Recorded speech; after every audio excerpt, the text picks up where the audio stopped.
Okay, we should be live now, and hopefully this time you guys can hear me. um, Streamlabs is saying yes, so I think we are good.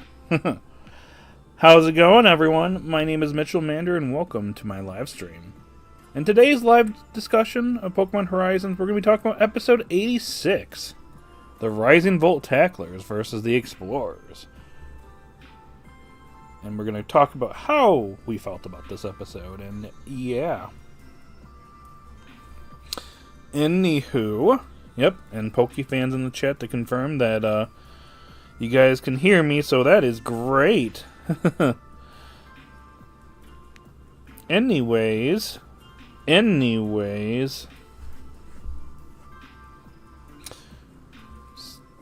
if this is the first time you are coming across this stream, just a quick explanation, because you might be seeing this after the stream ends. So what we do here is I usually give it a couple minutes at the beginning for people to show up. Roughly 5 minutes, 5 to 10 minutes, but if there's not a lot of people, I usually start doing my thing at the 5-minute mark. But after that, I start giving my summary of the episode, my thoughts on the episode. I'll assign a rating to the episode, and then I hand it over to the chat. And then, we go on for roughly an hour and a half, typically. Sometimes less, sometimes more. But yeah, especially if it's a bigger episode, we might go on a little bit longer than usual. If it's like a more, casual, slower episode, we might, might not hit an hour, but it just depends. Depends on what the episode's about and stuff like that. But yeah.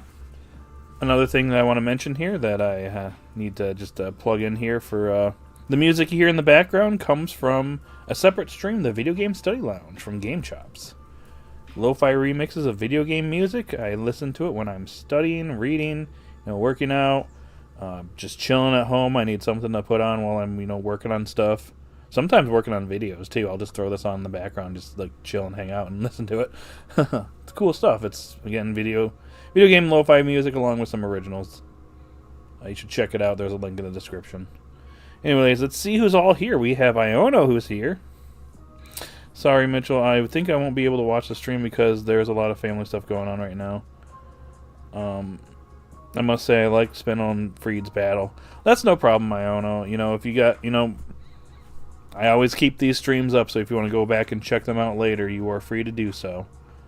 And if you get the chance to come back in here, feel free to come back. But if not, thank you for stopping in and saying hi. Megastone X, hey, how's it going?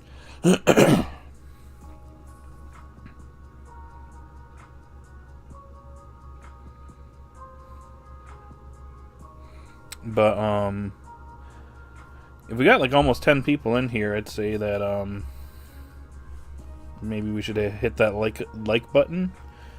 Get some likes up in here. Let's try and get 10 likes here before get like half hour in. Not gonna lie, this battle felt a little slow in some places, but it doesn't mean that I think it's bad. Definitely an 8 out of 10. I agree. This episode was garbage. You really think so? I think the animation was a little stiff, and I'm gonna get into that in a minute, but I didn't think it was that bad. Okay, see you later. Being family stuff, sorry, I apologize about yesterday.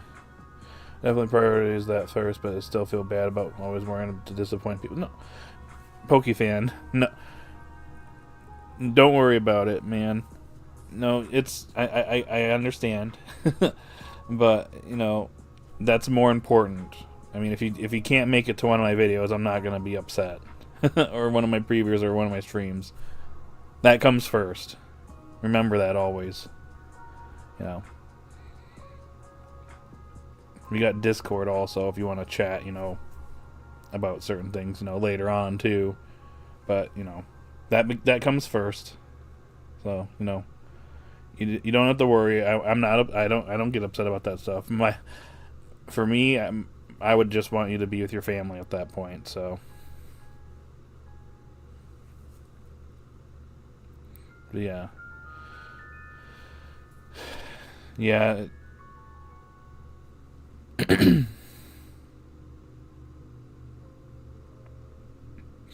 Yeah, stuff happens, in life. But, you know, gotta prioritize what's most important. Anywho, the kids should have lost. Okay, I'll give my thoughts in a second, but I will say that Liko and Roy beating Megas was, or not Megas, beating terrestrialized Pokemon. Oh boy. I'll give some more thoughts on that in a minute. Things are okay now. That's all that matters. That's good, man. I'm glad. Like I said, hope things turn out well. Hey, look, we got some Pokemon lo-fi in the background. I think this is the National Park. Yep, National Park.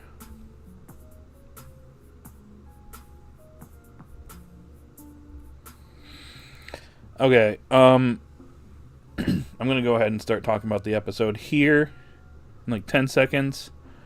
We'll stop the chat. I'll stop reading the chat here. You guys feel free to keep putting stuff in the chat, but for right now, I'm going to give my summary and my thoughts on Pokemon Horizons episode 86. The Rise and Volt Tacklers versus the Explorers. So, yep, just like the title of the episode says in the video, or stream. We have Liko, Roy, Dot, and Freed going up against the Rise and Volt Tacklers. The Rise and Volt Tacklers. The Explorers.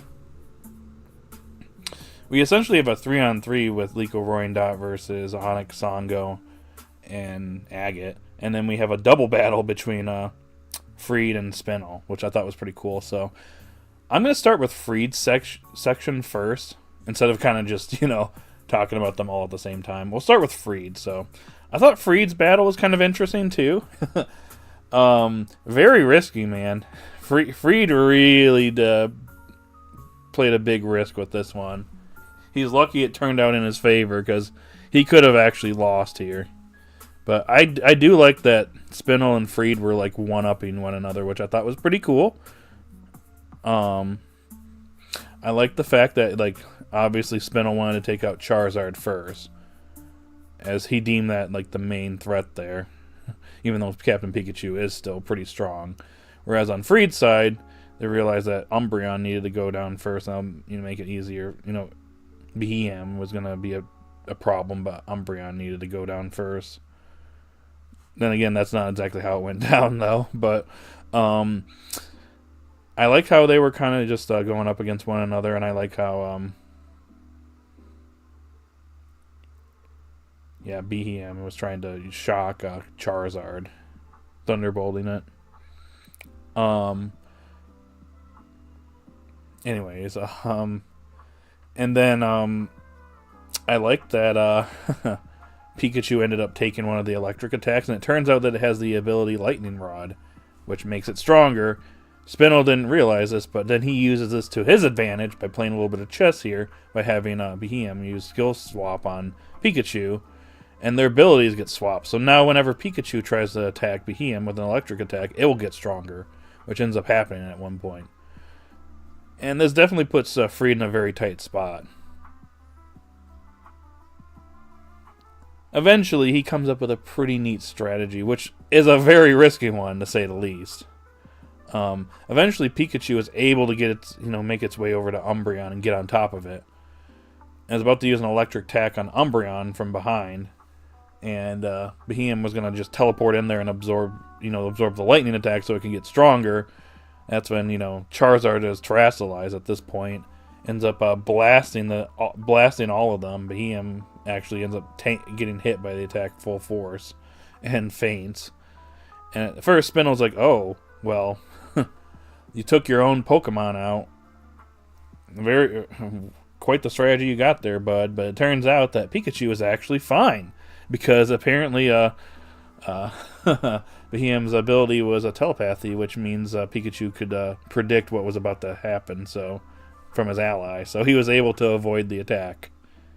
Pretty neat. But at the same time, Free didn't know this, and even Spinel was like, "Dude, why do you even do that? How do you know that?" He's like, "Oh, it's just a guess." And I'm like, "Freed, if it was any other ability, you would have been screwed right there." But he got lucky, and he turned the tables on them and beat Umbreon down, which means Freed officially defeated Spinel. Going back to the Rising Volt Tacklers, another Rising Attackers. Liko, Roy, and Dot's battle. So the whole time they're actually struggling for the first part of the battle. Crocolar and Screamtail are basically having a shout-out match. But Crocolar can't really get in because Onyx is having his Pokemon use Wide Guard. So it can't really get in there. And then, Dot's trying to confuse Medicham over here. And trying to get it to slip on some water, which ends up not working. And Agate's like, yeah, that's not going to work. So Dot comes up with an unpredictable strategy where it uses an Aqua Cutter. Basically on where Screamtail and Crocolar are at, where their voices are clashing, so it causes it to shoot right back and ends up hitting Agate's Pokemon. It actually ends up slipping on some water. But to be honest, out of all the three of them, this one's kind of the least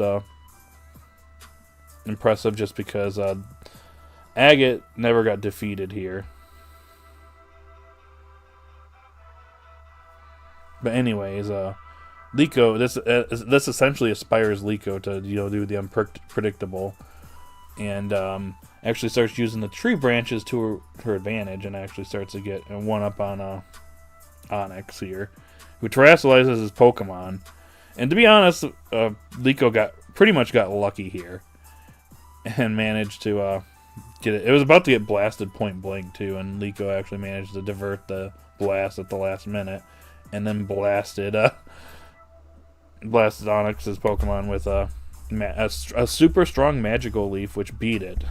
Which means Liko struggled before with Onyx, but this time around she didn't even have to terrestrialize.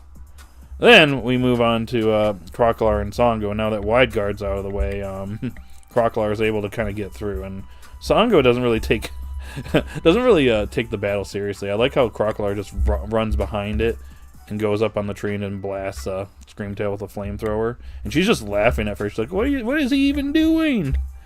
But that angers her. She terrestrializes Screamtail. And yet, Crocolar is able to overcome it. And they kind of conclude that Screamtail is just, even though it's a strong Paradox Pokemon, it's untrained and not really comfortable with battles yet. So that's the explanation as to why it lost. Well, Songo still has her other Pokemon, Glalie. But before the battle can continue, the Requiem in the background starts to rise up and kind of just start spreading everywhere. And the episode ends on a cliffhanger. Okay, so overall, I thought this episode was pretty good. I like the strategies used between the characters. Especially, I think Freed's battle was probably my favorite out of all of them. The kids, it was alright. It is kind of crazy that Liko and Roy defeated Songo and Onyx. And they didn't have to even terrestrialize their Pokemon to do so. Kind of shows how crazy strong they've gotten. Even from the end of Terrestrial debut, where they had to, terrestrialize their Pokemon to win, but this time they didn't. But in Songo's case, Screamtail is not, wasn't really trained enough for battle, I guess. Still think it's a little bit underwhelming that it lost so easily, considering it is a Paradox Pokemon, but whatever. I guess that explanation suffices, I guess. But Liko winning against Onyx was just crazy. Obviously, their battle didn't really finish here. So I'm curious to see what's happening here. Because another thing I failed to mention here is that when Freed went to tend to his Pokemon, Spinel just disappeared. So obviously, he's off to go and hang out with his buddy Gibeon, who's currently on his way to the center stage here. So, yeah. Anywho, I think this episode for me is like a solid 8 out of 10, I'd say.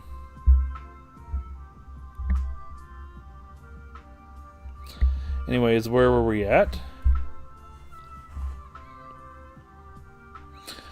Okay. Personally, I think them beating the admins and forcing them to have the Terra, hold on.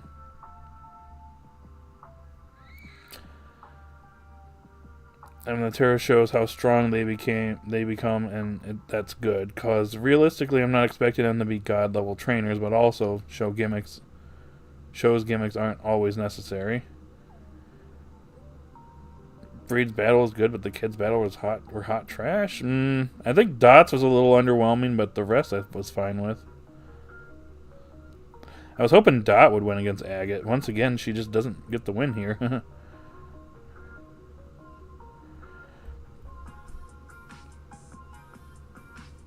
As for Freed's battle with Spinel, oh my gosh. Yeah, they were playing some Metal 4D chess. Yep, pretty much. Luxors have fully evolved Pokemon and a Paradox. I hope the anime power scales correctly in the future. It's not looking good, because right now they're glazing the crap out of Liko, Roy, and Dot. I mean, they have gotten stronger, though. We gotta, like, kind of keep that in mind. It's not like, I mean, compared to, like, where they were at the beginning of the series, they did their training arc, and they're constantly going up against strong Pokemon, so it's gonna cause them to get stronger. I do think in some scenarios it's a little too much, like Liko beating Gita, but yeah.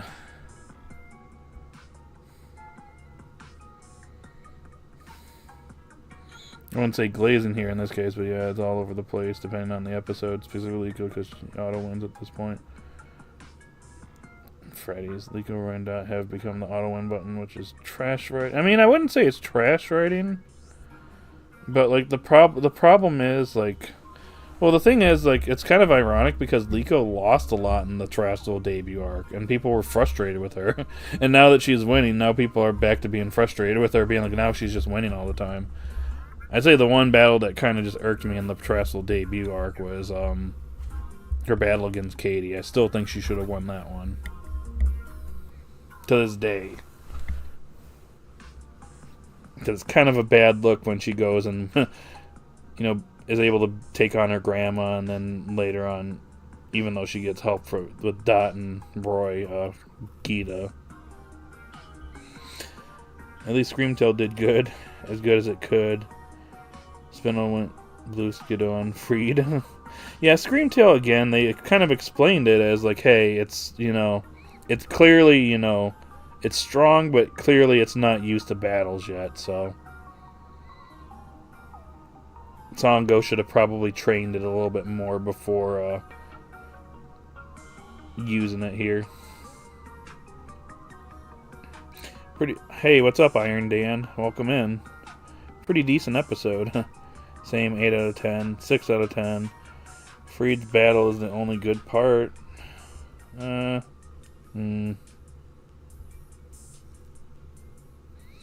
my friend's here. Oh, hey, what's up? Everything else didn't line up. It feels apart. Hello. Hey there. How's it going? Welcome in. See what happens next. I wish they at least had to Terrasilize to win. They have Terrapagos with them. In the games, you don't have to recharge once you catch it. The same rule should apply. I mean, yeah. Like, I was hoping they would Terrasilize to, you know, combat them. It is still kind of crazy to me. I will say the one thing about this episode is you're combining essentially two different battles here in one. So, obviously, it's going to, you know, cause things to maybe get rushed a little bit.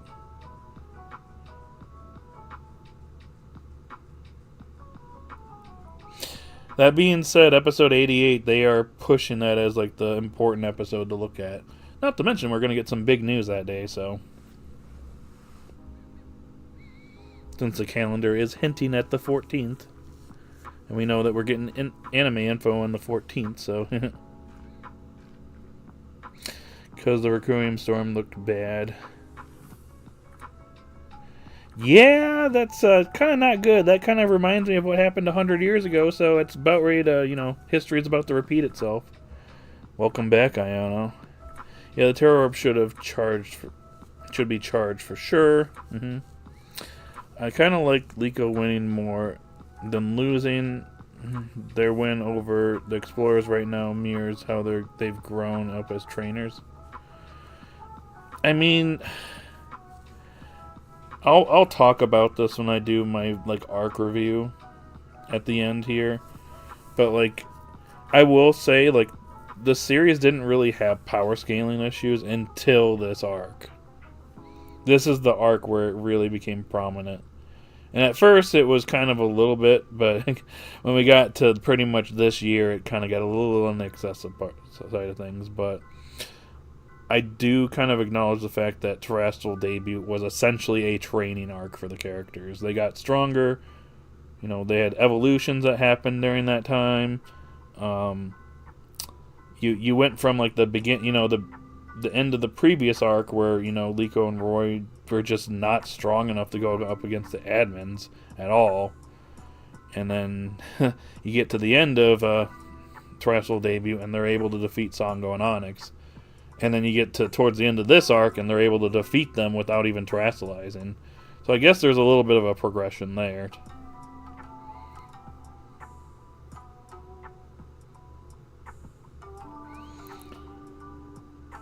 I do think that there are power scaling issues here and there. Like I said, Liko beating Gita, I still am a little bit on the fence about that one.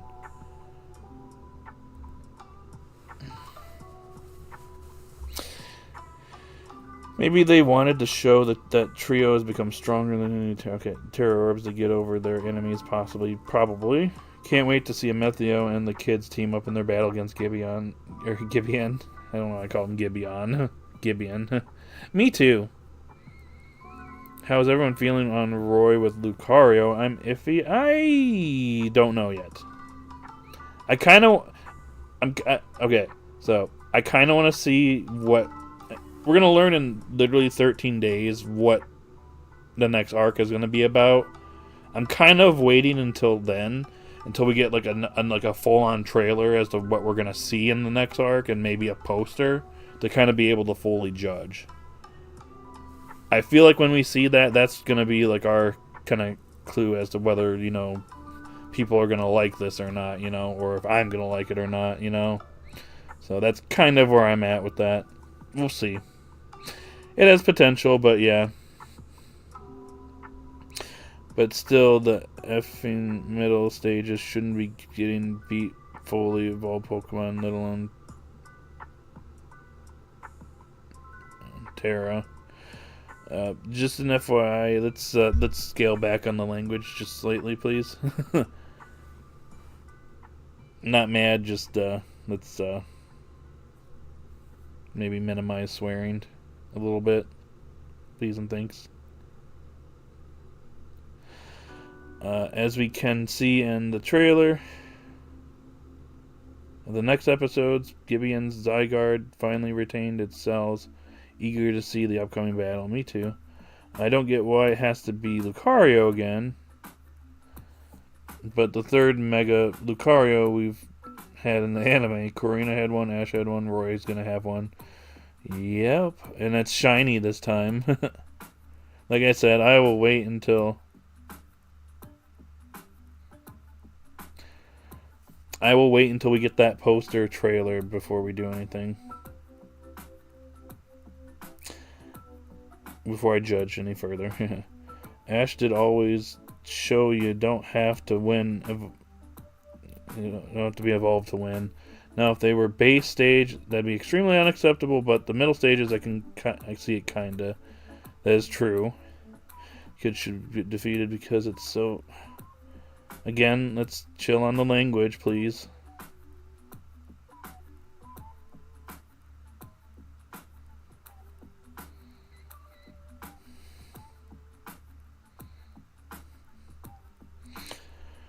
I know people complain about Charizard being overused, but at least they used different gimmicks when they appeared. We had Megas, then a Z-Move one, then a G-Max one, and then a Terra one. Yep.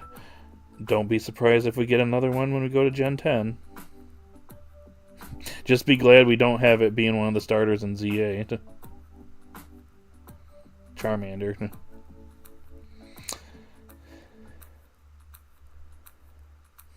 I'm curious if Liko and Dot get something. Please, Horizons. Same. Though Spinel has clearly up something fishy. Kind of looks like a sly gentleman is planning to backstab Gibeon right into his back. That's what the preview implies.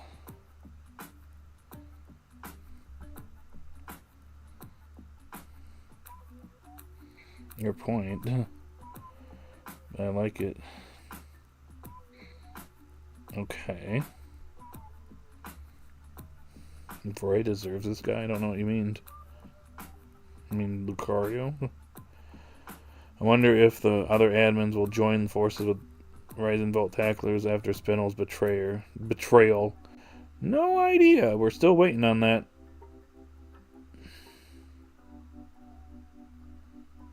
We'll learn more in 13 days. I feel like this. If we had Riolu first, it'd be fine with it as it develops. But if Roy gets Lucario off the bat and has immediately developed and can Mega no issues, oh boy. Yeah. That's why I am waiting to see what the next arc is going to do. 13 days, and then we'll be able to kind of figure out what's going to be happening for sure. Almost forgot. Liko will finally see her great-grandfather. Correction, her great-great-grandfather. Spinel is the most imposter among the explorers. Yeah. He's about to show his true colors here. You can see him in the episode. It looks like... I get the feeling that Amethio is going to expose him at the last minute, and then maybe he just scurries off or something. And then hides, and then he waits until he can take some Mercurium with him. I'm still wondering what his plot is going to be in all this. I don't want it to just be done here.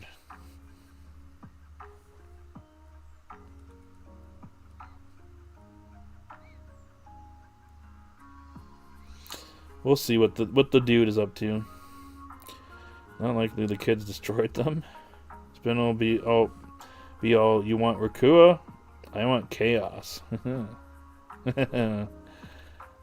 And dance on their grave.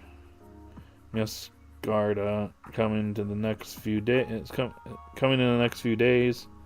His hype flower trick is gonna be a force to reckon with. Yeah. Hey, what's up, Kevin? Is Hammer going to be showing up in the next few episodes? I feel like he's in a tough position supporting Matteo and Gibeon being his boss. I don't think so. There's been no indication that he's going to be showing up, but we'll see.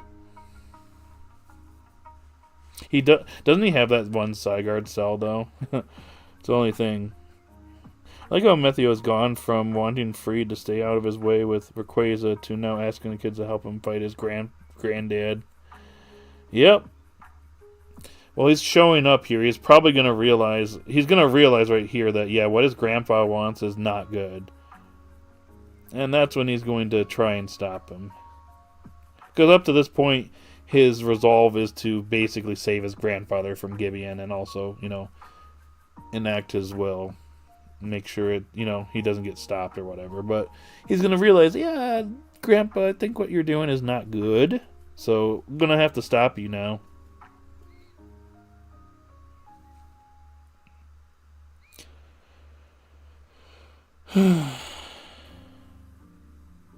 Yes, Garter is in Rule 34. Okay.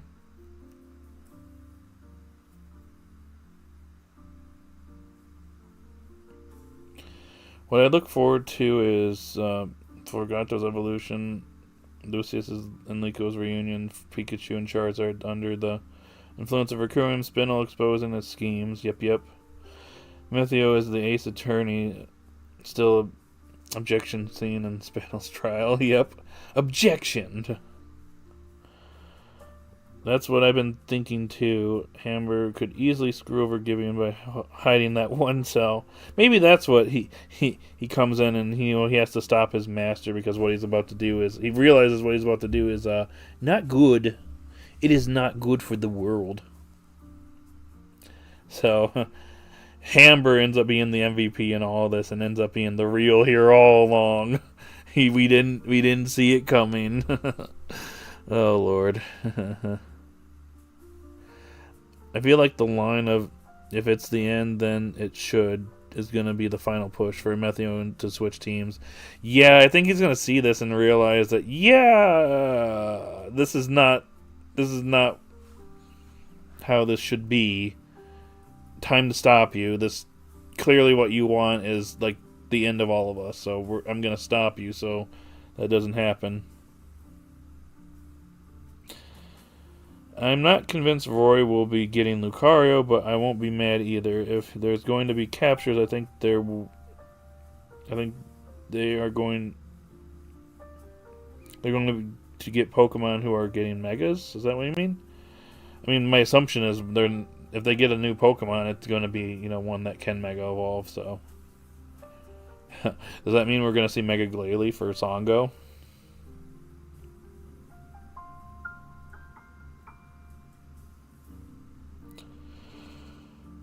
Maybe she decides to ditch. Wait, maybe she does Terra for Screamtail and Mega for Glalie. That would actually be kind of neat.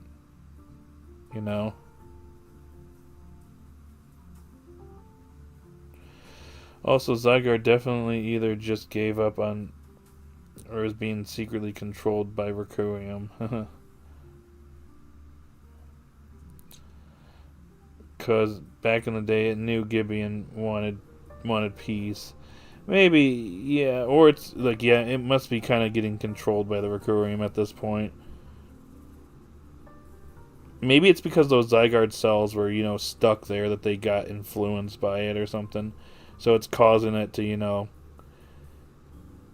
enact its user's will or something. I don't know. We know that Gibeon was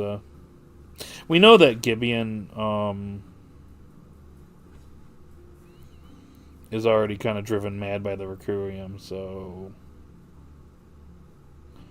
yeah. Who knows?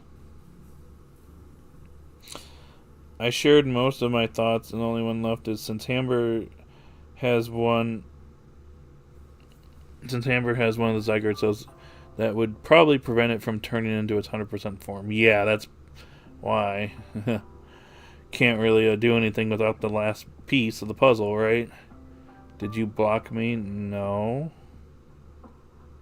You're able to still talk in here. It's just I'm just saying let's chill out with the swearing, though. That's what I'm saying. I'm not...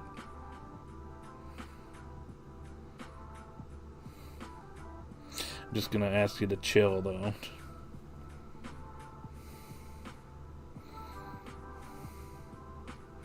The admin trio all have mega capable Pokemon after all. Medicham, Medicham, Aerodactyl, and Glalie. Yeah. Oh, I didn't see someone writing before me. No, you're good.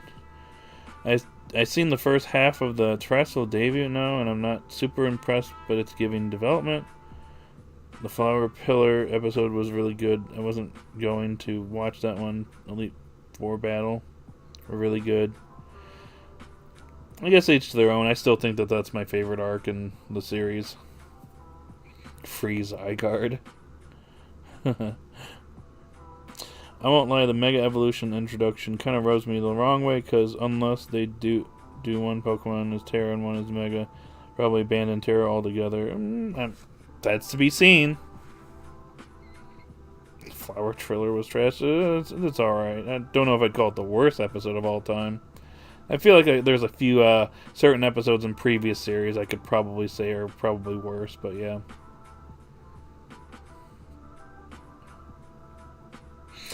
Yeah, the cells being soaked in Requiem is scary. I think it's messed up. Tinkaton broke up Bellybolt reflect on Brick Break. It's been a while since I watched that. Yeah, that one wasn't the best battle just because they did actually end up beating an Elite Four member, though Dot technically was like, well, I didn't really feel like I won because I didn't really do much. I know this won't happen, but I'd love a scenario where the Rising Tacklers go to Kalos to learn about Zygarde and Megas, and then run into Clement and Bonnie, and then meet Squishy and Z2. I'm still kind of on the low expectations of characters showing up, seeing as we have a shiny Mega Lucario here. Kind of also once again differentiated itself from the previous series, but who knows? I will say this. Hear me out. Now that we're kind of wrapping up this portion of the story, I feel like part 2 of Pokemon Horizons, I feel like we can open ourselves up to past characters showing up. Will it happen? Who knows? But we'll see. The series is turning 2 in April, so we're at least a decent amount in the series, so we could probably start doing that if they want to. That would be fun, yeah. I think they're getting Pokemon who are getting Mega Evolutions, not already known Megas. You think so? Yo, what's up, Thomas?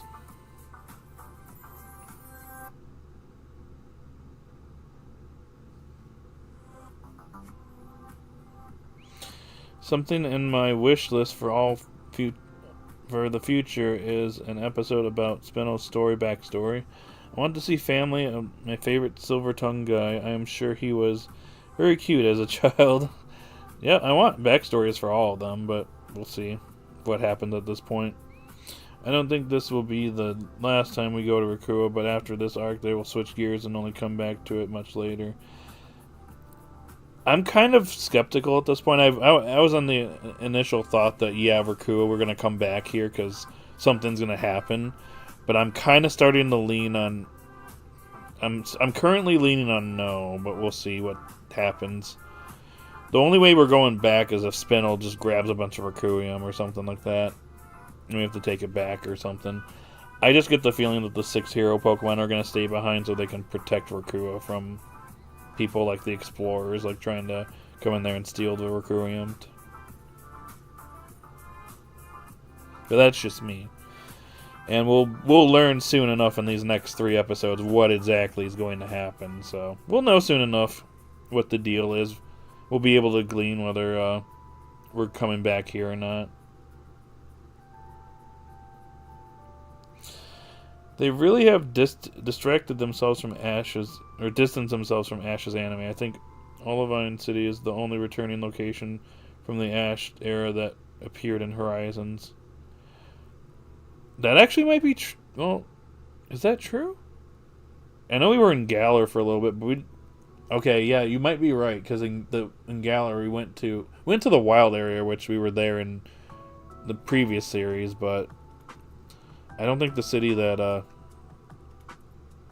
what's his face is in the fire gym later. For some reason his name escapes me. I don't think we went there in the previous series.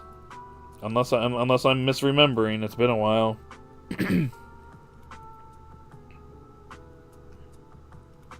Kabu. The Olivine City, yeah, we were there, but we didn't, see a lot of it. I want to say people noted how much different it looked in Horizons compared to Johto. So, even if we go to Kalos and specifically Lumio City, unless they decide to actually, have some, prior characters from the previous series show up, yeah, I'm not sure right now. The series has, up to this point, made a deliberate attempt to, distance themselves from the previous series so that previous characters don't show up. So, who knows? Like I said, I feel like now that we're wrapping this story arc up, whatever is coming next might be able to open us up to, past characters showing up. But who knows?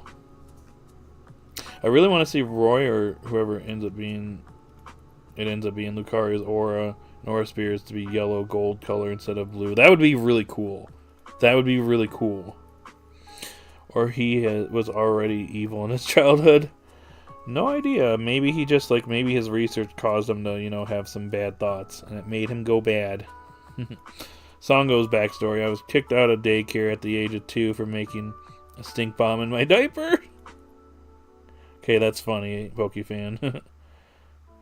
Spinel will probably do that, though. We need to reveal Screamtail knows Misty Explosion. They need to reveal Screamtail knows Misty Explosion.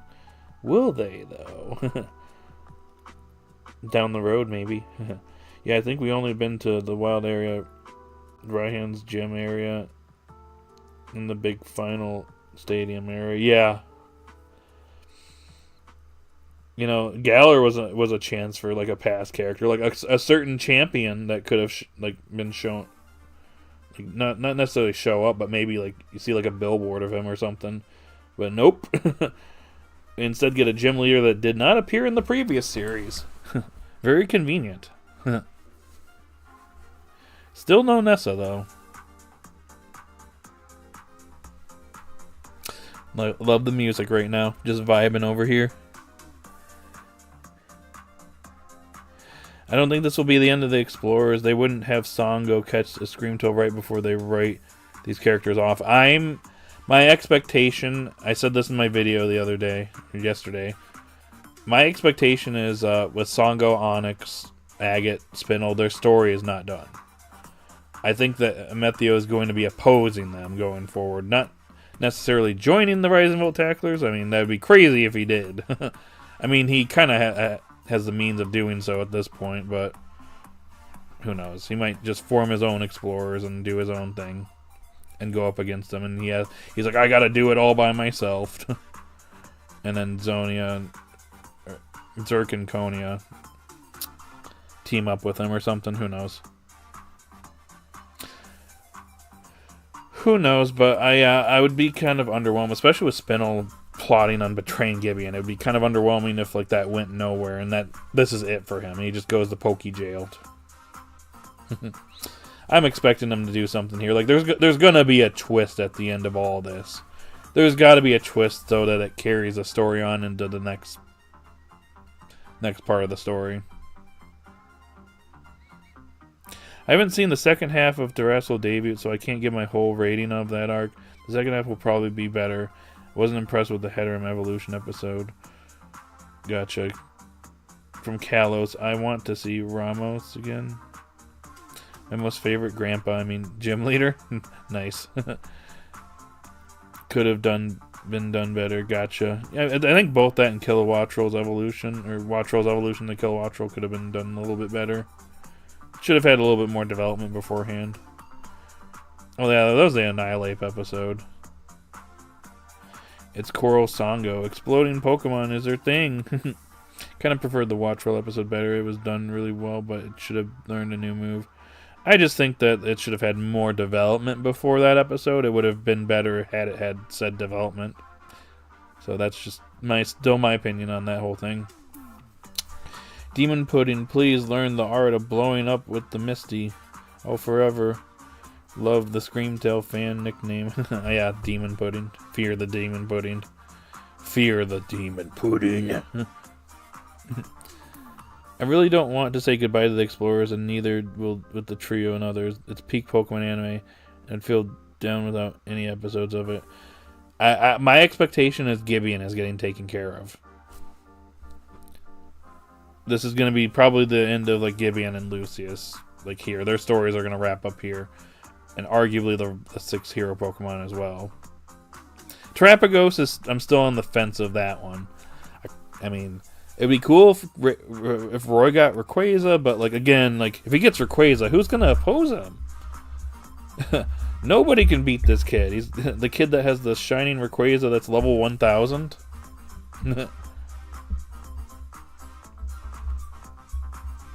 So yeah. That's kind of the only conflict there. Like if the story's going to continue, it's like, well, can't really have Roy having that super strong Pokemon. It might cause some issues going forward.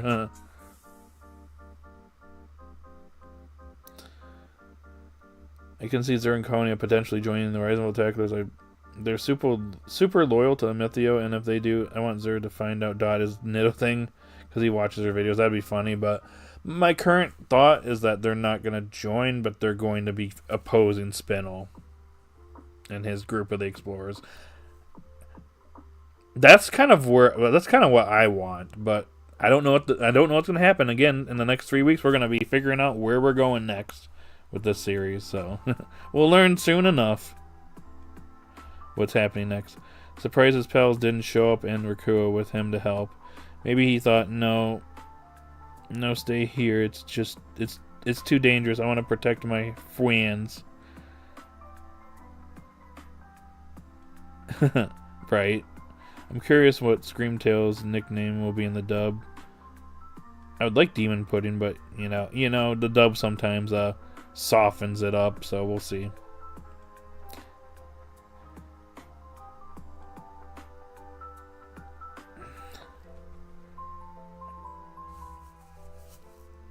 Also, you can't really use pudding here since it's Jigglypuff. I don't know, I don't think it works as well.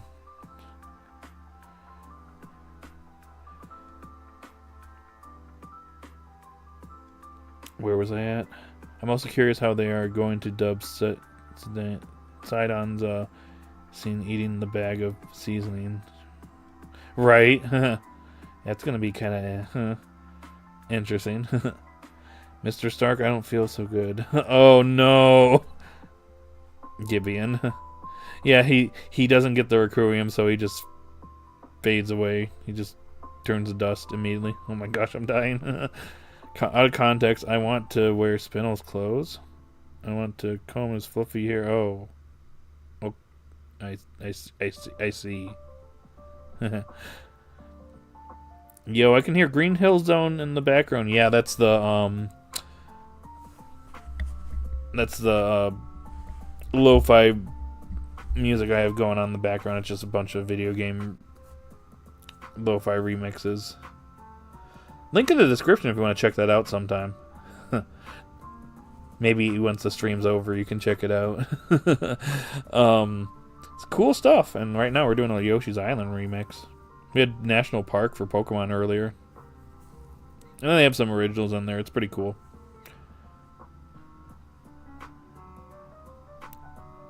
Good stuff.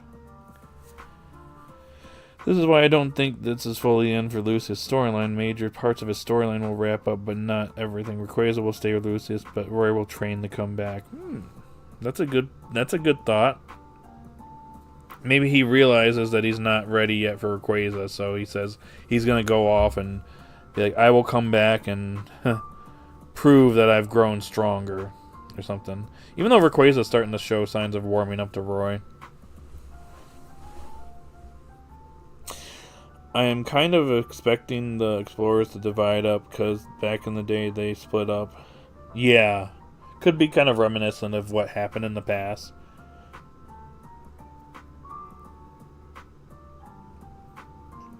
Well, yeah, I mean, Spinel and Amethio do not like each other.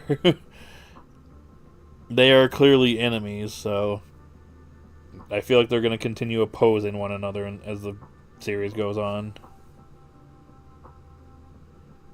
I'm just still curious as to, like, you know, when this all ends, how are we going to, like, the next saga, like, or next arc? Like, what brings us to that, you know? I mean, with, like, Terrestrial debut, you know, the Bravasagi getting destroyed kind of was, like, as soon as I saw that, I was like, oh, that's it. That's why we're staying in Paldea and doing this training arc and learning about Terra Orbs and stuff. I wonder what's going to happen here that's going to lead us to the next arc. What if they go to Leverkusen and then the ship gets damaged again and they crash land in Kalos? And they're like, well, we're stuck in Kalos for a whole year. Guess we might as well learn about Megas while we're here. Oh, Lord.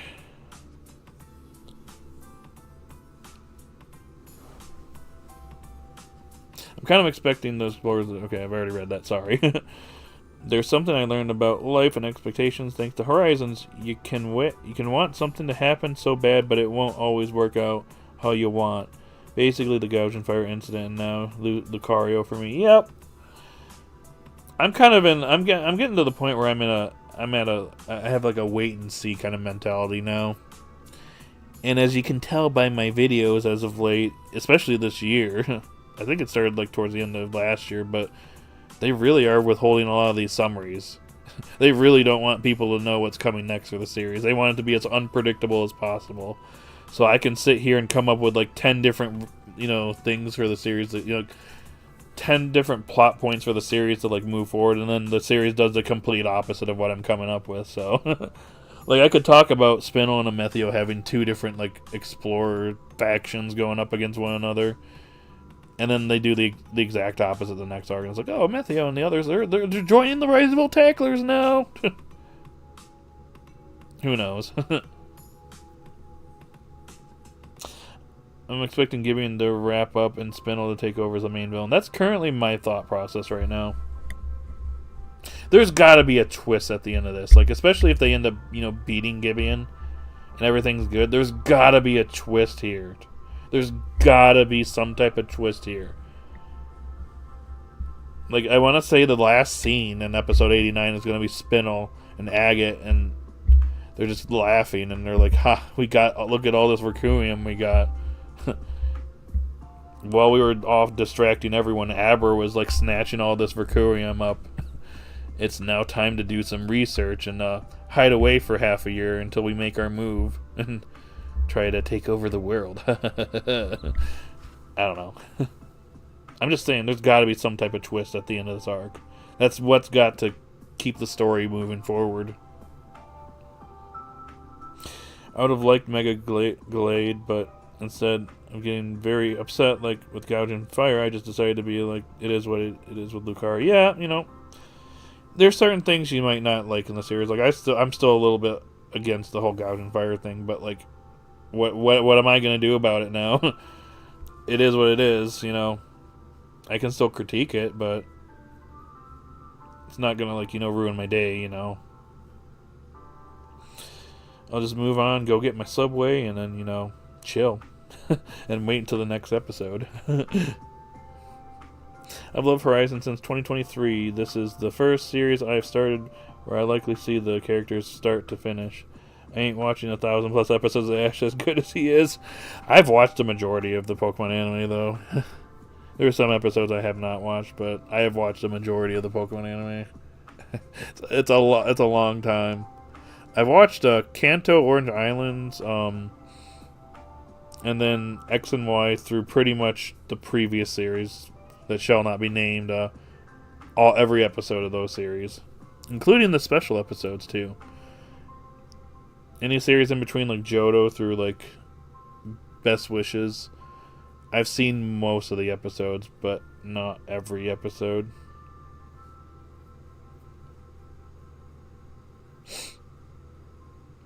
So yeah. I also stopped watching for a long time, and I got back into it. And I've been watching it consistently since X and Y, so yeah. Anyways, where was I? I'm gonna be surprised heck if you mean surprised as heck if Gibeon isn't finished off and is still the big bad. Yeah, I would be surprised. I'd be like, okay, like we're having this big battle against him. What do we do with him at this point? You know what I mean? What is he gonna do? Just go away and be like, I got all this Requiem. Now I need to just get stronger and get my Zygarde to 100%. Then I'll take those meddling kids out.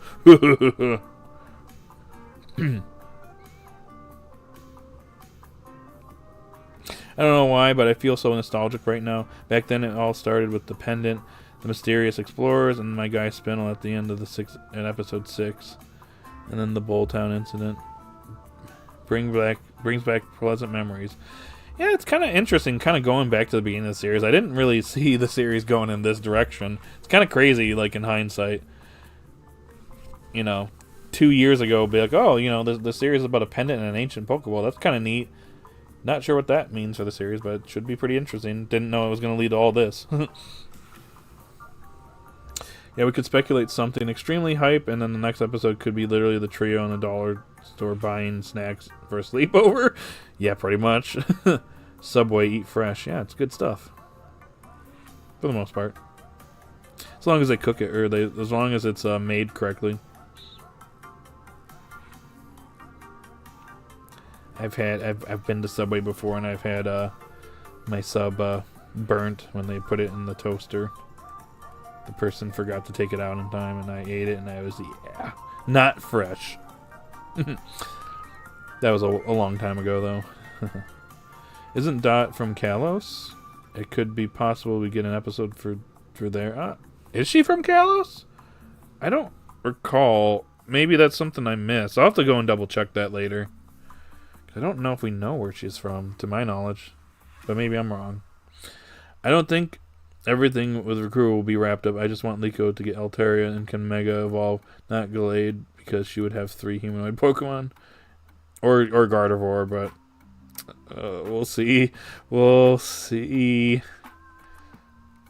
Gideon is like Giovanni. If Giovanni was important, well, he's so lame. He just sat back and only met Ash once in the Unova. But in Horizons, they said Gideon would be the main antagonist, and he is. Yeah, they definitely went forward with that. Giovanni's just like, hey, Team Rocket, you guys suck, but like, here's a little bit of money. Go and do stuff. Gideon I like because hesitation actually, tragic villain who wasn't evil, just went mental from accidentally being exposed to toxic substances. Pretty much. He really is a tragic villain, which is I like that about it. I like tragic villains in fiction. Good stuff.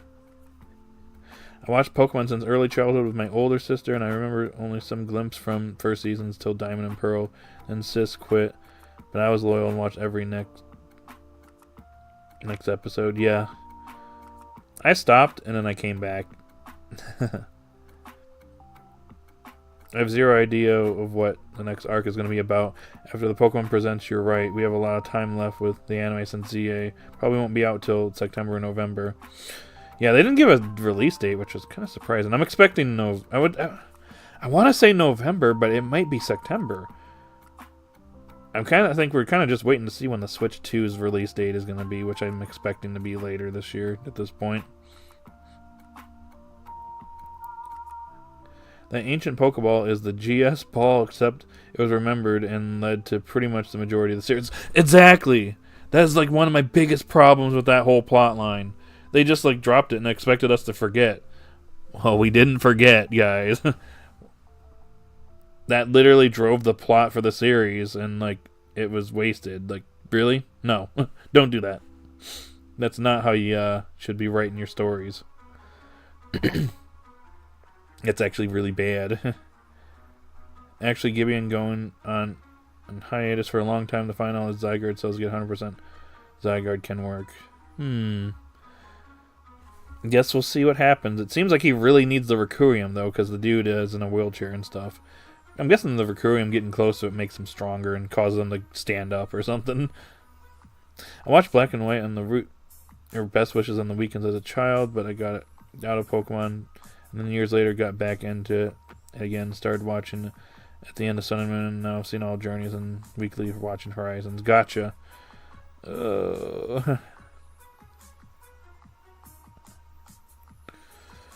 Yeah, we don't.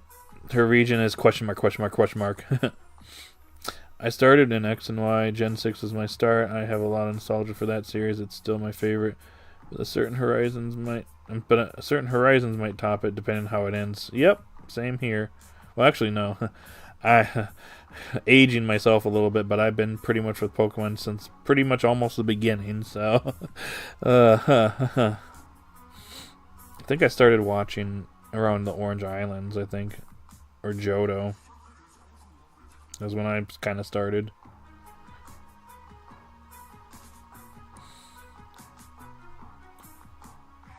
Or was it Kanto? I don't remember. It was very early, though. I have a vague memory about the first 50 episodes, so I can watch them again and feel those great feelings again. Yep. I've only watched some of the dub, but I kind of want to sit down and kind of just watch it again, just because, and just watch it through the dub's lens. We'll see. Maybe at the end of this series we see Agate's third Pokemon. We could, or we get a new one for them. Someone will forget. Will be my favorite series. Just right match the slice of life and action. Yep, I agree. Also, the writing in Sun and Moon is really good. Specific episodes have really good writing. The GS ball was supposed to be used for Celebi, but the event story was scrapped. Yeah, and then they just like dumped it with Kurt, and they never picked up on it ever again. I still remember that angering me. Sun and Moon is underrated a bit. It would get more love if it wasn't after X and Y and Z.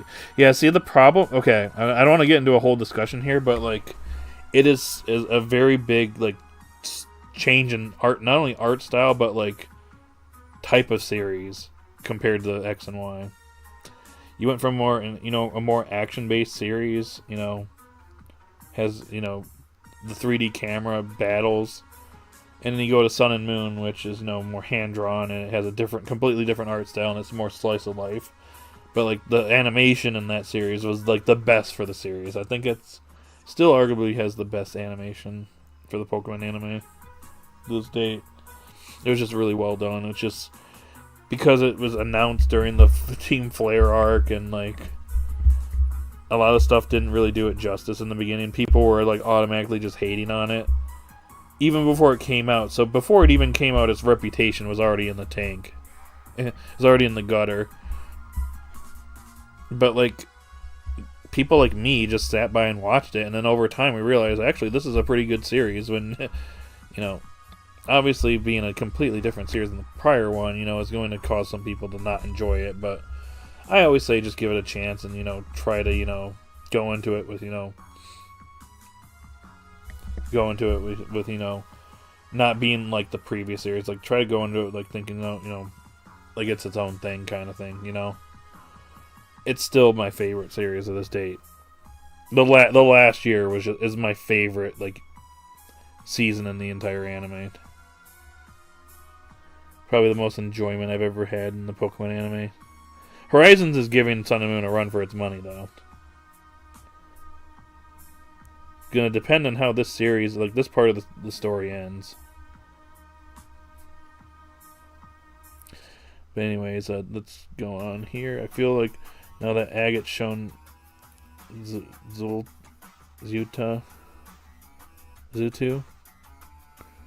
or the fortune-telling bird, she should use it again. Yeah, probably. I wonder what her third Pokemon is. I wonder. Though Pokemon anime itself is older than me, funny thing, gotcha. Yeah. I'm older than the Pokemon anime. I'll admit that.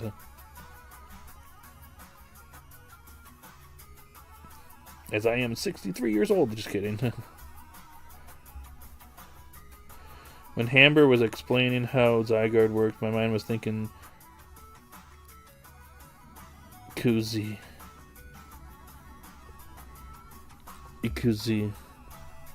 So much nostalgic.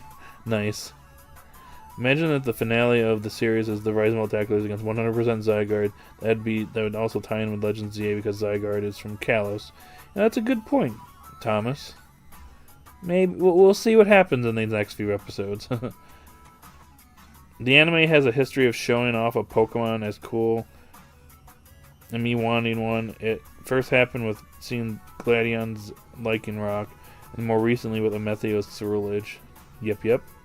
Ash vs. Guzma in the Alola League is the best 2v2 battle in the series, but Guzma and Golisopod were robbed of development throughout the series. They should have went to Guzma's childhood throughout the series. You know what? I will say I do agree. Like, I think like they did a good job with what they did with him for like the short amount of time he was on screen. Like, that episode was amazing. They went into the whole like thing about how he was self-conscious about like losing and stuff like that, and that was cool too. That was really cool. I do think they should have had like another episode or something like that, kind of focusing on that. That would have been cool. And I will say I do think Hao should have had more focus in the series. They kind of didn't really do the best job with him. I mean, I'll just say this: at least he actually got to battle in the Alola League, unlike a certain other person in Galar that literally showed up and got like defeated by Pikachu in like a couple seconds, and pretty much was a cheerleader for the the end of the World Championships. You know who I'm talking about.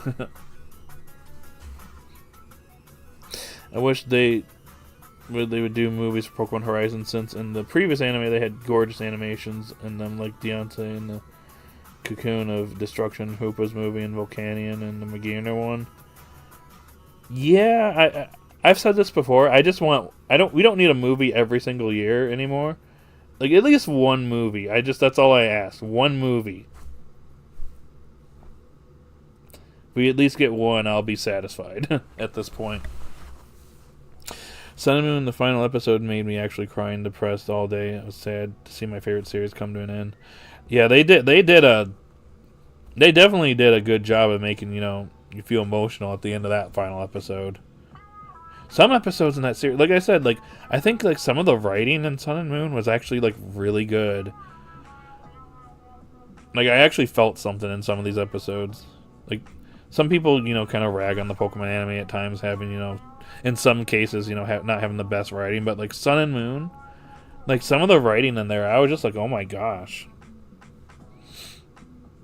I actually feel tearing up on some parts.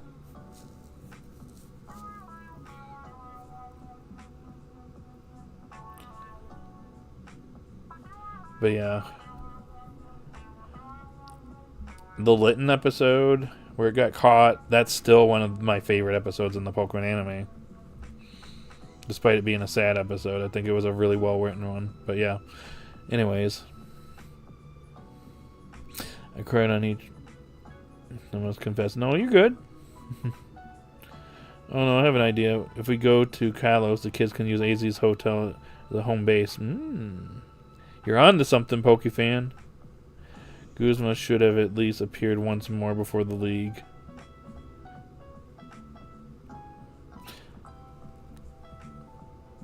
Yeah, we got the one episode where he was winning against Ash and Pikachu, and then he just gave up. That was kind of our clue that the dude doesn't like losing or gets self-conscious, because he had one moment where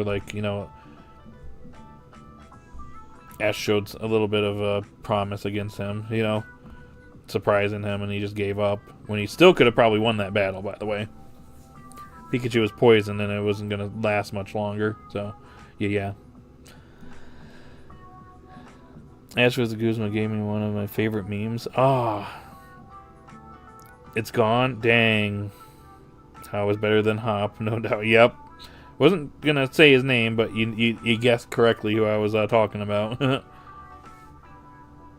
The Reisenvolt tacklers believe they defeated Gibeon, only for Gibeon to secretly sneak away with the Requiem and go find all of his Zygarde cells to come back at the end of the series to fight the Reisenvolt tacklers. That's the only way that's going to destroy that barrier at that point. 100% Zygarde. What if that's the actual thing? They set the barrier back up, and the only way to break it this time is for Zygarde to go 100%. Maybe that's why. Maybe Terrapagos does go dormant, as we see it back in its pendant form in the opening now.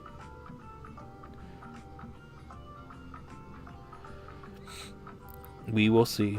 Oh, and especially Arceus and the Jewel of Life, the Giratina and the Sky Warrior. Got young me weeping all that even Mom came to ask me what's wrong, and she thought I'm sad over something. Gotcha. I think I know what you're talking about too.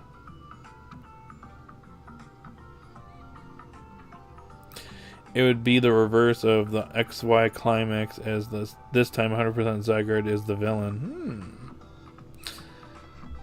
So would the 100% Zygarde be basically influenced by the Requiem? So he can't really, do anything to stop what's going on? He's just got to bend to Gibeon's will at that point?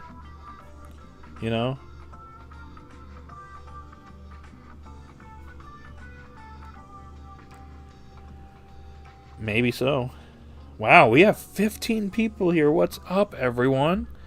If you could do me a favor and hit that like button and vote in the poll if you haven't already, I would encourage you to do so. Thank you all for being here. I appreciate you all, by the way. It's because of all you that I still do this. And to think in the beginning I was only going to do the first 10 episodes for a live discussion, and here we are, 86 episodes in, and we're still going strong. I don't think they end the series with Zygarde. Rumors are Zygarde will be able to Mega Evolve. We'll see if that still holds true. Okay, so basically the joke was Torracat did its 4 blasts, and when the emergency exit activated and the this S I'm out song plays over it, as Scizor gets sent out, and Scizor has a little talk with himself. Oh, yep, I know what you're talking about. Yep. I remember that moment. That's funny, though. Excuse me. I don't think it's confirmed Dot's from Kalos, but in her backstory episode, it seemed like she was from there. I guess we'll see. Well, we know that, didn't Murdoch live in Galar or something? And that's Dot's uncle. So what if she's from Galar? Maybe not.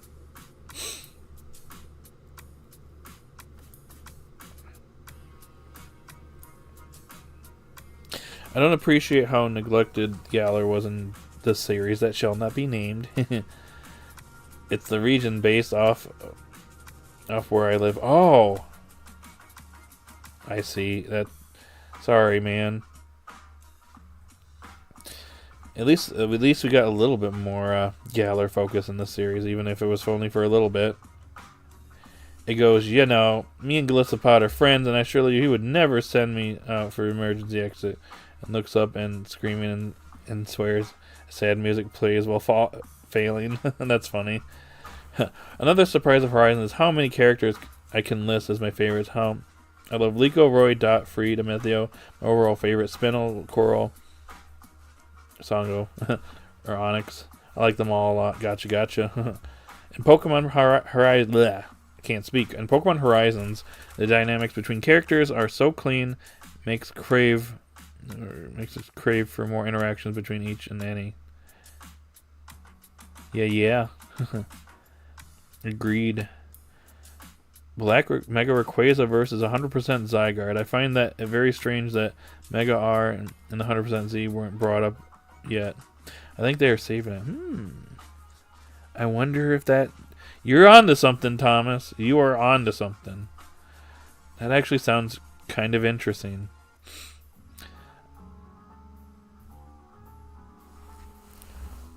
I think external Floret would be great for Liko.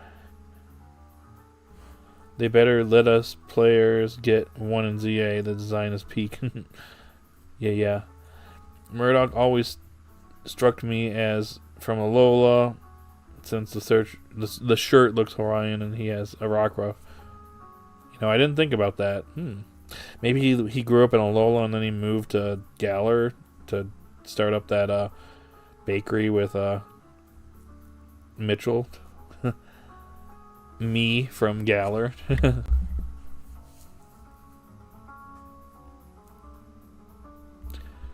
Dot being from Galar would give her and Penny another thing in common. I was thinking about that as soon as I was coming up with that.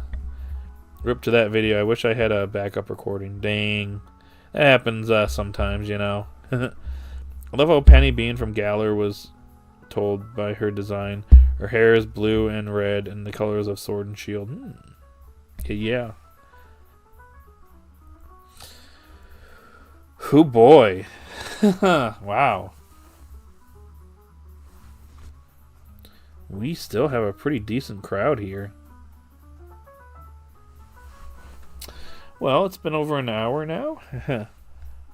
So, we got 15 votes. Remember, hit that like button and votey vote and the polly poll. Finally caught up in chat after all this time, and I didn't realize a whole hour passed.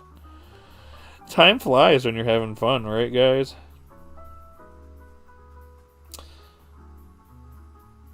I'm wondering if they will reveal Dot's dad. I'm not sure. We got her mom, at least. I kind of want to see if maybe Roy runs into his parents sometime down the road. Or maybe they're there when he comes back home. Not sure. Also, Liko has one thing that Ash has never had. A father? Oh my gosh. Oh. I mean, technically his dad exists, but you just never get to see him. Remember the episode, that special episode they had towards the end of 22? Where it was like, oh hey, your dad's coming back. You get to see your dad again after so long, Ash. And then, Ash gets caught up in a bunch of shenanigans, and he shows up like, oh, well, you missed him. He couldn't stay very long, so he had to go. So sorry, Ash. You missed your dad again. Excuse me a second. I gotta take a drink of water here.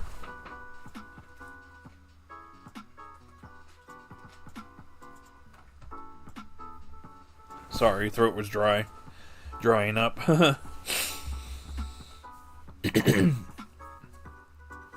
Messed up joke. Roy's parents left him with his grandpa because they were burdened with him and wanted to be alone. Oh my gosh! Oh my gosh! Oh Lord! Oh my gosh! Dang it! I just took a drink of water. Why is my throat so dry?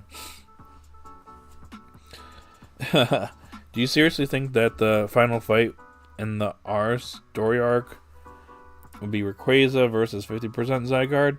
Especially because the black Rayquaza knows Dragon Ascent and the move Rayquaza needs to Mega Evolve.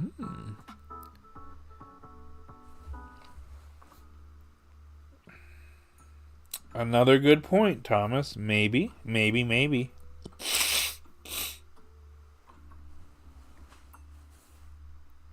Can't Ash just FaceTime him? Yeah. He just chooses not to do that on screen.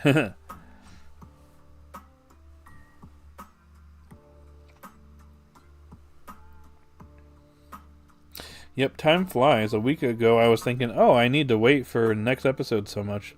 But that was so long time ago. Sometimes the weeks fly by, though. Or sometimes they take forever.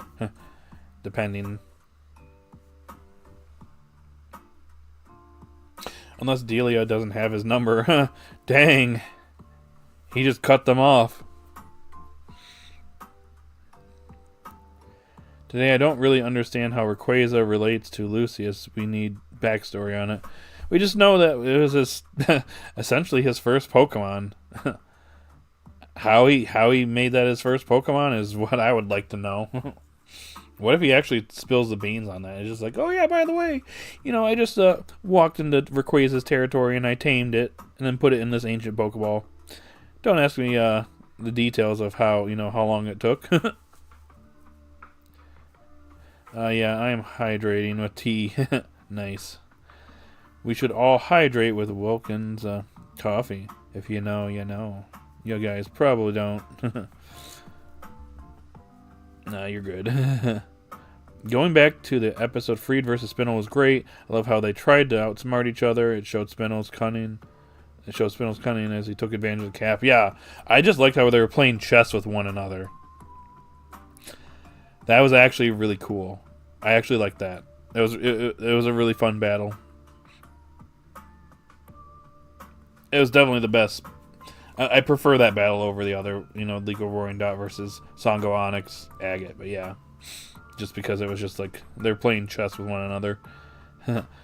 Oh, y'all ever seen the live action Pokemon play that said Giovanni and Delia used to date? Whenever she was a bad girl in her younger days. Oh Lord, I think I know what you're talking about. Imagine if that got brought up in the actual show. That would be something, right? Mash Chihuahua Man, yo, what's up? How's it going? We just talked last night when I was playing Monsty Hunty. How are you? How you doing? Welcome in. I don't know, but sounds like a tricky pun. Yeah. I get annoyed when people infer Rockruff was Murdoch's first Pokemon when it was Milcree. I think Rockruff's Franka Lycanroc child. I think Cap's ability and use that to pretty much negate damage from him to Behemoth. Cap's only attacking moves are both electric. Yeah, that pretty much nerfed him right there, which puts Freed in a tough spot. And I just like how he used it to his advantage by having Charizard blasted as Pikachu's on Umbreon's back, and then he took a huge risk there because if Pikachu didn't have telepathy right there, he would have been taken out as well. So definitely a pretty risky move on Freed's part, but it turned out in his favor. Sometimes you gotta take risks, yo. It's called Pokemon Live, and there's a kind of poopy recording online. I see. Doing good. I am doing pretty good. Getting a little hungry here, but I'm just chilling, talking about Pokemons. Specifically the enemies in the current episode that aired yesterday. I am still betting Rockruff gets an evolution at the end of the series, most likely a fairy type evolution. Would it be like at the dawn or something, like a dawn version? Like, because like it's dusk Lycanroc, maybe like a dawn version? And it's pink.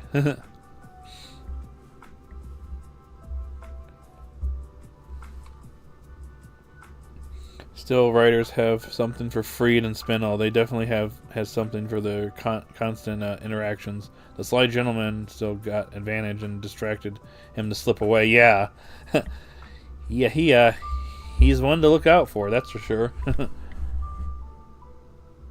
He's definitely plotting something. What he's plotting, we'll find out soon enough. I wish I could draw. Would love to make some fan art and share it. I have some cool ideas. Gotcha. I draw like a preschooler. No, you're good. I am a terrible artist myself. I cannot draw for the life of me, so yeah. Somewhat comedic how Spinel ran away when Freed turned away. Yep. Like immediately, as soon as Freed took his eye off of him, he was out of there. He's like, yep, I'm done. Gotta go and plot against Gibeon now. I like one shot of Amethio from the new trailer where the kids follow Liko and running at what I assume is Gibeon and Zygarde. Amethio is watching them like, are you three insane? Yeah, oh yeah, I know what you're talking about. Because Liko runs first and then Roy and Dot follow suit. And he's just like, what? You're about to get blasted. What are you doing? I just want to say real quick, thank you so much for getting us to 14 likes. We've got one more to 15. Can we do it? If we do it, can we keep going and get to 20 maybe? Probably not, but we could try at least, right?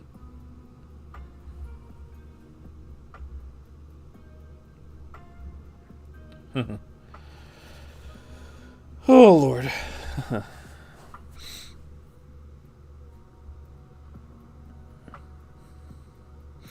I knew he would Dio the moment that Freed turned it to his tend his mons, or dip to tend to his mons. Yep.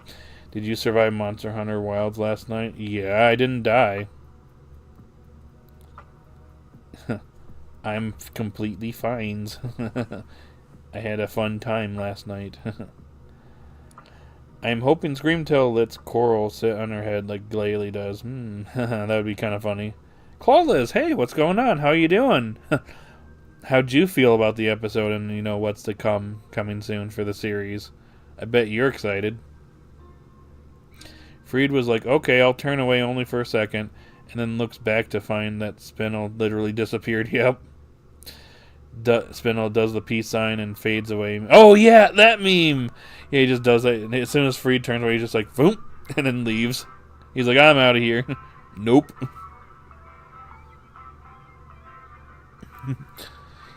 I got some Requiem to dig up. I don't have time for this. Oh, Lord. Fun times, right?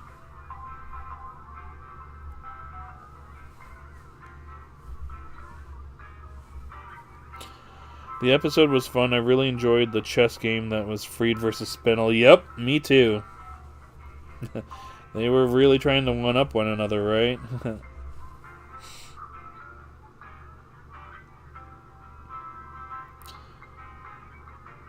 The kids' battle was alright too. I just prefer the Spinel versus Freed battle. Imagine if they also had members of the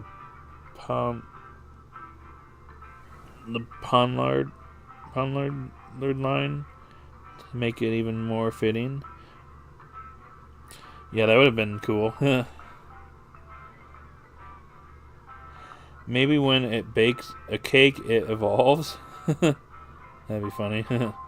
Thoughts on the preview for the next episode? The next episode, I'm very excited for these next 3 episodes. Episode 88 is going to be the one to definitely keep your eye on. That's the one that the calendar has sparkles over. I did see the trailer for what essentially is the climax of this arc, and yeah, that one I'm very excited. There looks like there's going to be some good animation going on here. Also, Metheo teaming up with the kids is going to be fun. I'm really excited. I think it looks good. I guess we'll see how this all comes to an end, and then whatever is coming next for the series.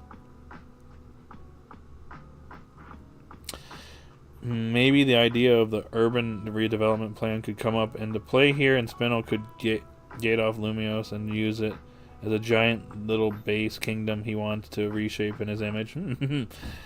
He's definitely going for that Eggman. He's definitely taken after Eggman in that regard. Wanting to reshape towns in his name and redevelop it as like Eggman Land or something. Jigglypuff puts people to sleep. Screamtail keeps people awake. Yeah, pretty much. The climax trailer. Yep. The kids then stay at the hotel to hide and plan stuff. Yep. I see it. I see. It could be a friendship evolution with the stone or something. We'll see. The trailer was so intense and Liko was popping off and that. Yeah, she ain't shy no more. She's jumping into action. She's definitely taking after a certain main character that was our main protagonist for 27 years. Definitely getting Ash vibes from her now. Making those risky decisions in the midst of battle.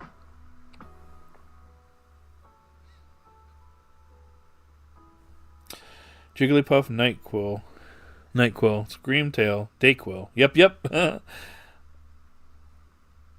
Spinel, I'm out while you're busy with your dear Pikachu. And Charizard, I have much more important business to deal rather than observe your little interactions. The true excuse. Yeah, he's sitting over there. He's like, this makes me sick. I'm out of here. Peace, does the meme. Any scenario where Metheo's group and the Rising Bolt Tacklers are no longer enemies is fine with me. Yeah, they might be on good terms from here, but who knows?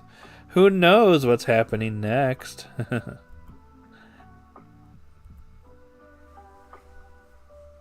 And he's probably like, there's only one strategic retreat. Don't you think you want? Alright, I'll say it in the voice. And he's probably like, it's only a strategic retreat. Don't think you've won yet. I'll be back soon. Somebody has a theory Liko will sacrifice herself and Roaring Dot will be alone in Arc 5 to have to rescue her if she didn't just, That would be definitely kind of crazy for Pokemon to do something crazy like that.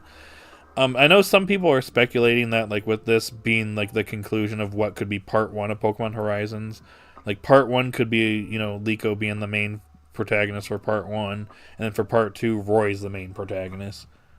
I wouldn't be surprised if that's the direction they go, but I don't know if she's just gonna disappear from the series completely.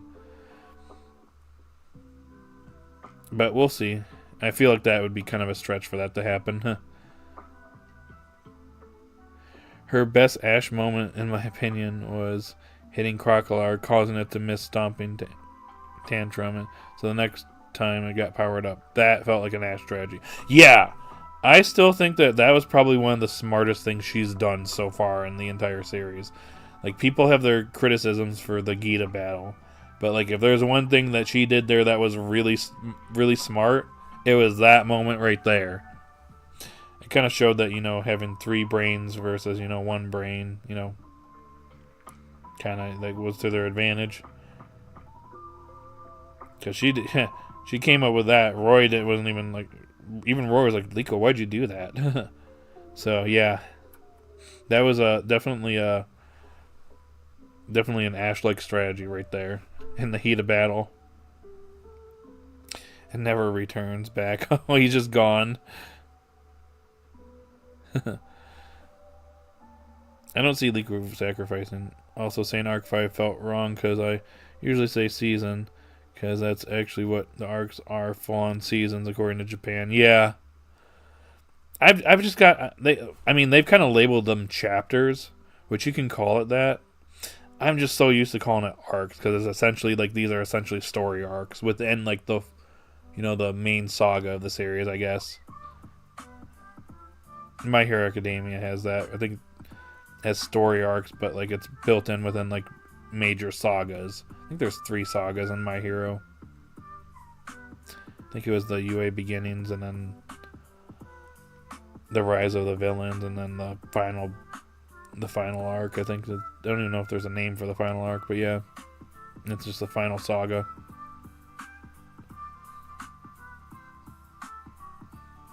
Something like that. So these 4 chapters could make up one saga, like the 6 Heroes saga or something like that, and then the next saga is going to be 4 chapters or 3 chapters or whatever. Who knows? Who knows what their decision is going to be?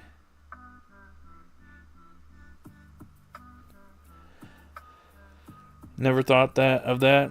Because at the moment, it definitely seems like Liko's the main character now. So the next half with Roy as the lead would make sense. That's why, because it's always been like, okay, you know, they treat Liko and Roy as main protagonists, but it's clear that, like, the story up to this point, Liko is essentially the main protagonist, because the story kind of revolves around her, you know, Terapagos is, you know, her great-great-grandmother's Pokemon, and her great-great-grandfather was Lucius.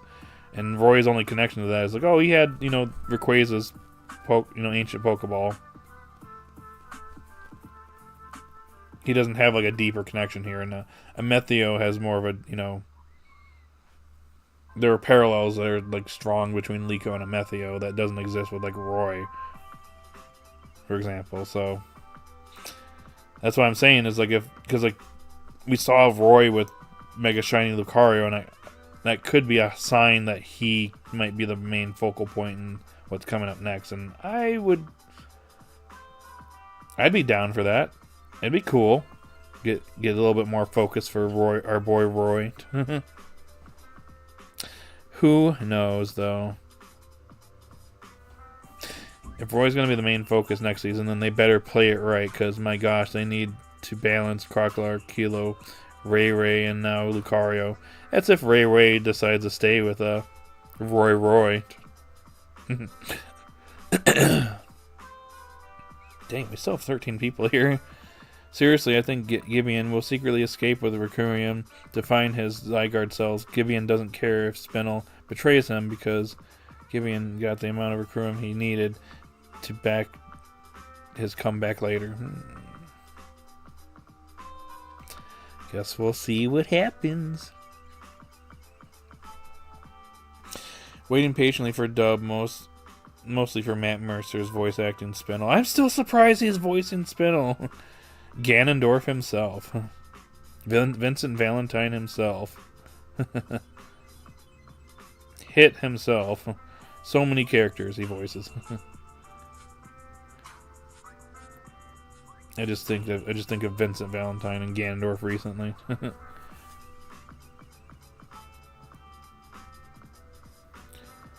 We met her first, and then Roy. He's the only member of the main cast who doesn't appear in episode 1. That is true. That's a good point. Hope Amethio gets Zygarde. Yeah, I'm wondering if maybe he's going to inherit it at the end of this, but who knows? We'll find out soon enough, though. I know I have my own. Thanks again for that Pokefan. Could give him development to find the cells and maybe focus on the Mega if that's still happening. Nah, I'm voicing Spinel. They all just haven't realized. Okay, Matt Mercer. So you're really Matt Mercer, Poke fan? I don't see Roy as the secondary protagonist. 85% chance the focus goes to Liko. Yeah, that's why I'm saying maybe the second part of the series is like going into like the potential ZA portion, focus portion of the series, is Roy is taking that main character slot, and Liko kind of is secondary during this next phase of the story. But who knows? Lol. Spinel has perfect voice acting in both Japanese and English. Another reason for me to love him. Gotcha. I'm going to let you go, Mitchell. Enjoy the rest of your weekend. All right, Kevin. Well, thank you for stopping by. It's always a pleasure. Hopefully we'll see you in the next one. I just realized we've been going for over an hour and a half. Oh my gosh. I lost track of time, man. And there's 13 people here still. If you can do me a favor and hit that like button if you haven't already. We're like 1 like away from 15. Just saying. And we have 21 votes. My lord. These streams are just getting so big. They're bigger than I thought they'd ever be. Love it, though. I always have a good time with these. I know Matt Mercer from a game I play. What's funny is Freed's VA is also in that game. Oh! That's cool. Is it a Naruto game? I know he's in Naruto. Both of them are Naruto. Freed's English VA is Itachi, so... Crispin Freeman. That's what I know him most for. I forget who Matt Mercer voices in Naruto. Or is it Boruto? I can't remember. I'll have to look into it.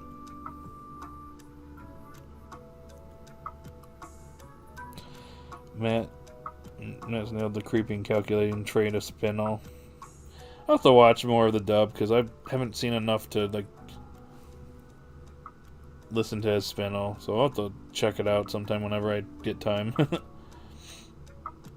I'm starting to get hungry myself. I'll probably head out and go eat. Been fun like always. I'm glad I got to introduce Dan to y'all guys. Yeah, no problem. Thank you so much for joining again, Pokefan, and thanks for having Dan here. He's part of the group now. So, hope you have a wonderful rest of the day. Hope your lunch is delicious, and then we'll see you in the next one. Honestly, Dot gets the most development. I prefer her, the main character. I love everything about her. Still the best character. I still like Dot a lot. I was kind of hoping that she'd beat Agate here. That's like one of my main pet peeves about this episode is that I wanted her to beat Agate because she didn't get that opportunity before. And she was doing good against Agate, though. So, there's that.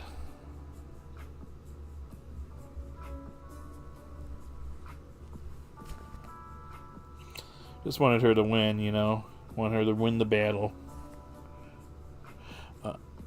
Please give Liko Swabble and evolve into Altaria, and that will Mega Evolve. Swabble would be nice nod to May almost catching a Swabble. That could work. It's Overwatch. Overwatch. Okay. Matt voices a cowboy character, and Crispin's voice is a talking gorilla. Interesting. The more you know, right? Me too. I am a pretty introverted person. I mostly don't talk explicit or even don't completely. The quiet child, they say. Surprised myself how much I needed to discuss about what I think.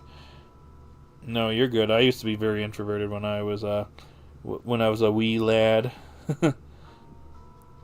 I've come out of my shell as I've kind of grown older, but I was gonna say years ago I wouldn't have been able to do this. I had such major stage fright. I could probably do videos, but doing live I probably would have froze up. It took a while for me to get used to doing, live streams and stuff. If you go back and look at some of my early live streams when I was doing Pokemon Unite back in 22, You could tell that I was not used to this.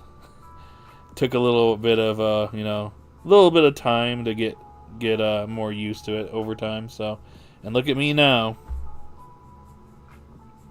And these streams have only grown. So, when I first started doing these streams, I didn't know exactly what to do. And like I said earlier, it was only supposed to be the first 10 episodes. And here we are, 86 episodes in. We're still going strong. If Liko got Altaria, I can see one thing. Grusha rematch and Altaria standoff. That'd be cool. I still want a rematch against some of them. Like Liko versus Katie again so that Liko wins this time. Or Dot versus Larry and Dot wins. That'd be cool. I don't think it's going to happen, but that'd be cool if they did that. My sincere gratitude for you for sharing your thoughts with us. Well, thank you. I try my best, yo. I may not be the best out there, but I'm trying. Relatable, really. Yep.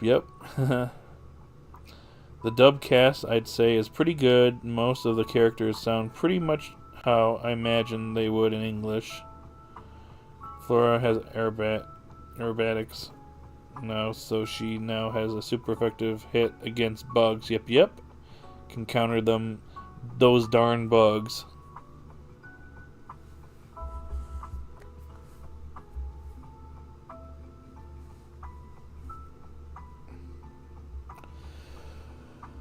Oh boy.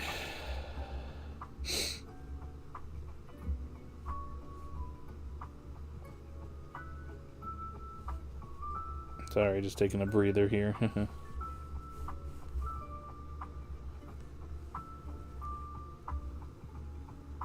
if that doesn't work, pull out the legendary. Be like, well, that didn't work. Alright, hero Pokemon, beam them. Take them out. Hit them once and watch their HP drop to instantly to 0. Don't forget, we still need an arc for Arven, not to mention Tulip and Kofu can use a focus episode. Or at least one lore trip to Paldea. I would still be down for that, especially Arven. One day I will make that joke video. I've kind of decided I'm going to hold off on making that Arven joke video until probably after we learn what's coming next. I don't want to make the joke video and then like a week later it turns out, oh, Arven's in the poster for the next arc. And my video completely invalidates itself. I want to at least see if he shows up there. If he does, then probably no joke video, but if he's not there, then joke video is still on. I've been wanting to make it for the last month, but other videos have kind of taken more importance over it. So we'll get it someday, as long as he doesn't show up on the arc poster for the next arc.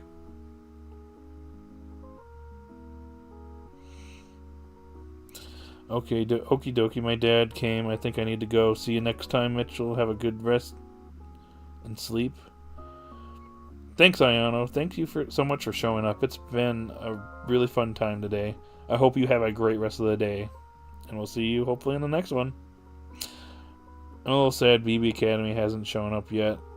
I am still holding on to like a little bit of hope that we're going to do BB Academy. I hope they still have that in the cards, otherwise it's going to be like Isle of Armor. What's the joke? Oh, it's just going to be like a silly video. I've done a few of them in the past. For example, go look at the most viewed video on this channel. Will Barney fall in love with Ash? Kind of a whole joke video I made with that one. So, kind of in the same vein of that one. It's just going to be just me just messing around, just doing a silly video. That will probably anger some people, you know. Because that's happened a few times. People can't take jokes. They just show up to the video and be like, oh, you wasted my time. Disliked. But yeah. I love BB Academy and the DLC, and I didn't play any of the Gen 5 games yet. I liked how many callbacks there were. I do think that the DLC, that part of the DLC was at least good, mostly. The music callbacks were cool. Okay, guys. Went on a little bit longer today than we usually do, but it looks like things are kind of starting to chill out. Before we wrap things up here, is there anything else you guys want to talk about? Gonna give you guys like another minute or two here to, give some thoughts here, and then we'll probably be wrapping up here soon.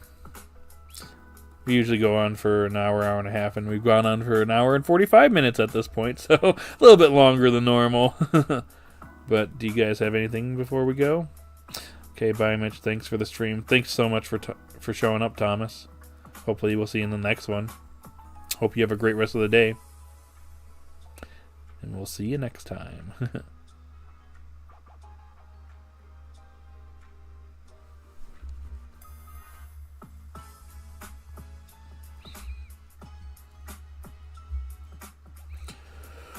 Whew, what a day. Yeah, I'm getting tired now. Gonna head out. Glad to join. Only took me 86 episodes. No, you're good. You're good. It's all good. The more the merrier, I say, though, right? You're free to come and chill and hang out whenever. Whether it's here for my other content, too. I also do video game streams, too, so... Whenever you're available, you're always free to come back and chill. But specifically, I do these typically on Saturdays or Sundays.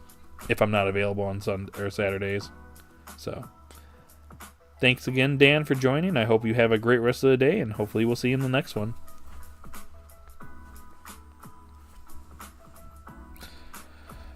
Okay, guys, we've been doing this for going on 2 hours. See you, Dan. But yeah, we've been going for almost 2 hours, but I'm getting a little bit hungry, guys. I think I need to go get my Subways. I think I could use a subby sandwich and maybe some cookies. Sounds good, right? Anywho, with that said, we hit our goal of 15 likes. I'm going to have to start shooting for 20 likes, because if we're getting more people up in here, we need to get some more likes up in here so we can spread the word and get as many people in here as possible. Anywho, we're going to go ahead and in the poll, we got 21 votes. Not bad. 48% said 10-9. 38% said 8-7. 6-5 got 5%, and then lower than 5 got 10%. So 2 people didn't like the episode very much. One thought it was okay. The majority seemed to like the episode, so it seems like a majority rules here. I say it's an 8 out of 10, but if you want to give it like an 8.5 or 9, maybe you can meet halfway. I'd say that's fair, right? Alright, anyways, guys, we're going to end the poll here. And that will wrap up today's stream. So yeah, solid episode overall in my opinion. I am looking forward to these last 3 episodes of this arc. Very excited for them. I think we are in for some good stuff here before we move on to whatever's coming next. And when we get that information, I will be reporting on it. So be on the lookout these next few weeks for some videos coming out for what's coming next and my thoughts on that info. So yeah. Anyways, everyone, that'll be it for today's stream. We'll be doing this again, obviously, next Saturday, same time, 12 p.m. Eastern Time Zone.